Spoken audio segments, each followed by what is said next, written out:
Chúng cạ xem sai hay xùm chùm riêng xua bong bồn đừng ọc khía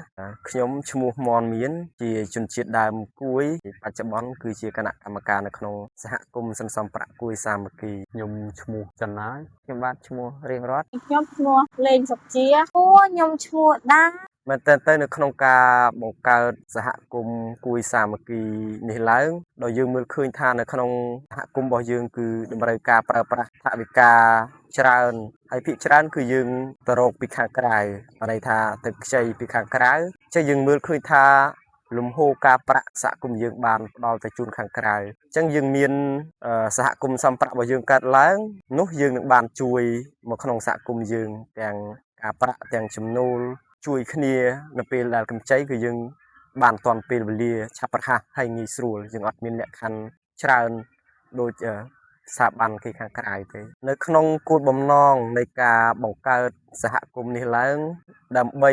ជួយអភិវឌ្ឍសេដ្ឋកិច្ចគ្រួសារនៅក្នុងសហគមន៍ដែលជាសមាជិកនឹងតាមរយៈការបង្កើនចំណូលការផ្ដល់អនុទានបង្កើតមុខរបរពង្រឹងសាមគ្គីភាពក្នុងសហគមន៍សម្រាប់សហគមន៍សន្សំប្រាក់ជួយសាមគ្គីរបស់យើងជាបញ្ហាគឺទី1តកតងជាមួយនឹងគណៈកម្មការរបស់យើង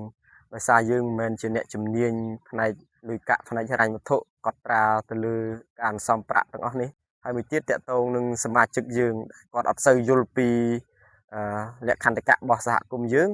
លុយរបស់យើងដែលផ្ដល់កម្ចីទៅឲ្យសមាជិកយើងនៅមានកម្រិតហើយមួយទៀតនោះគឺសមាជិកដែលគាត់ខ្ចីឲ្យគាត់បង់មកវិញយឺតដោះស្រាយគឺយើងបានបញ្ជូនយុវជនទៅរៀនបច្ចេកទេសពីខាងសហគមន៍ផ្សេងនៅក្នុងខេត្តរណគិរីតាមរយៈសមាគមស៊ីយ៉ានឹងជាដំណោះស្រាយរបស់យើងមួយដែរប្រសាក្នុងការជួប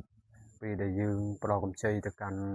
សមាជិកអញ្ចឹងវាតែងតែជួបហើយគឺអ្នកសងយឺតអ្នកខ្លះយើងជួបរហូតដល់អ្នកមិនសងក៏ប៉ុន្តែយើងដោះស្រាយតាមជំហានដូចជាព្យាយាមទៅជួបគាត់ចែកលើកហេតុផលជាច្រើនដើម្បីឲ្យគាត់យល់ពីសហគមន៍ទៅពេលដែលគាត់បានយល់បាន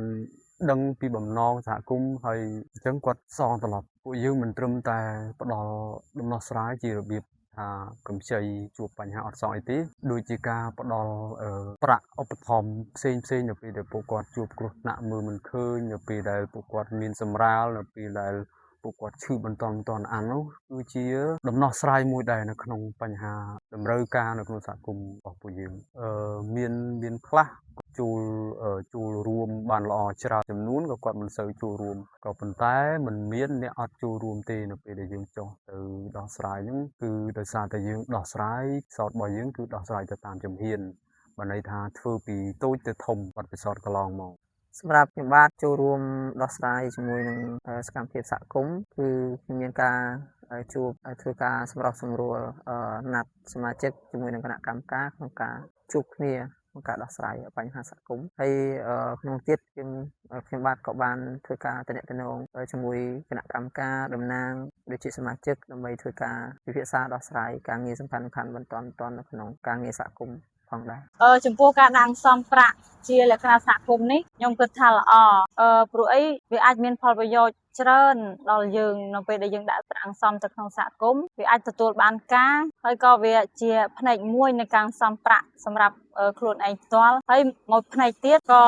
អាចស្នើជាកម្ចីបានមួយរយៈដែលខ្ញុំដាក់នេះយ៉ាងយូរដែរហើយការរៀនសូត្រអាចនិយាយបានថាមានតែការសន្សំមានតែកម្ចីនៅក្នុងនោះជាមួយគ្នាសន្សំក៏សន្សំកម្ចីក៏ធ្លាប់ខ្ចីផលប្រយោជន៍ទាញបានពីការសន្សំក៏បានជាការប្រាក់ចាំឆ្នាំក៏បានដឹងពីទំហំនៃការសន្សំប្រាក់នៅក្នុងសហគមន៍យើងដែរខ្ញុំយល់ឃើញថាការដាក់ប្រាក់សន្សំនៅក្នុងសហគមន៍យើងនេះគឺល្អពេលដែលយើងមានលុយទៅយើងអាចយកទៅដាក់ប្រាក់សន្សំពេលយើងនៅក្មេងប៉ុណ្នេះទៅយើងចង់មានលុយសន្សំទុកខ្លួនឯងដែរពេលដែលទៅមុខទៀតពេលដែលយើងធំណាពេលចុះទៅយើងសល់លុយតិចតួចទៅយើងដាក់ម្ដងបន្តិចណាមួយក៏វាជួយយើងដែរពេលដែលយើងបានប្រាក់ទៅយើងបានភាគលាភវាដែរហើយយើងក៏អាចខ្ចីប្រាក់បានទៀតពេលដែលយើងខ្វះខាតដូចជាតែយើងអាចខ្ចីបានហើយការប្រាក់វាក៏ទាបដែរថ្លែងអំណរគុណដល់សមាគមយុវជនជាដើមភាគតិចកម្ពុជាដែលហៅកាត់ថាស៊ីយ៉ាដែលបានគ្រប់គ្រងមកកាន់សហគមន៍យើងឲ្យបានជួយពិសេសទៅលើក្រុមសំសម្រាប់ឲ្យពួកយើងអាចរីកលូតលាស់មកដល់ពេលនេះហើយជាការស្នើសុំពីសហគមន៍ទៅពី ពីក្រុមសំយើងទៅសូមឲ្យសមាគមនៅតែបន្តជួយពង្រឹងបន្ថែមតាក់ទងជាមួយនឹងបច្ចេកទេសពិសេសកាន់ពួកយើងដែលជាគណៈកម្មការហើយនឹងជួយអាចផ្ដល់ជាបទពិសោធន៍សម្រាប់សហគមន៍ផ្សេងទៀតដែលគេបានអនុវត្តល្អនៅលើផ្នែកសំប្រាក់នេះសង្ឃឹមថានឹងមានវគ្គបណ្ដុះបណ្ដាលផ្សេងពង្រឹងសមត្ថភាពផ្សេងមកកាន់សហគមន៍របស់យើង